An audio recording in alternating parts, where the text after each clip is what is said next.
This is a really, really important thing. There are two time zones in your spreadsheet. You can go to File, and you can go to Settings, and you can see that there's a locale, and then there's also a time zone, and you can set this time zone to whatever you want. Usually you're going to put it in the time zone that you are in, and you're going to save and reload. But there is another time zone. So basically, if you are using any kind of app script or anything over an extensions app script. And yes, I know there's no function now. You should probably learn a function or two. Check out Spreadsheet Automation 101 over on Better and learn how to code a little bit. But if you are already coding and you want to know why your time zone is messing up, this is probably why.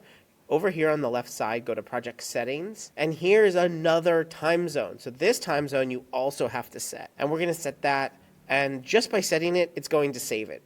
That's the most interesting thing, is that you just have to set it to the proper time zone that you want for all of your app scripts. And this affects new date. This is the timestamp kind of setting function.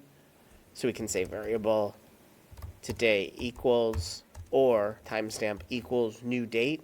This is definitely going to be affected by that time zone. However, you can get around this by doing utilities, formatDate, and set this date, and here's time zone. So you can set the time zone here, and we can get the time zone of the active spreadsheet. Spreadsheet app.get active spreadsheet, get spreadsheet time zone, and there we're setting the time zone of that date. And also it can set, the date or however format you want, month, minute, day, whatever you want here. But yeah, that's how you get the spreadsheet time zone to be your actual time zone in your app script, but also you can update this in project settings. Hopefully you enjoyed this and got a little bit more knowledge about your spreadsheets. You're watching Better Sheets here on YouTube. Make sure you check out this video or this video and subscribe right now to get more tips, tricks, how-tos, get more out of your Google Sheets than you ever have before.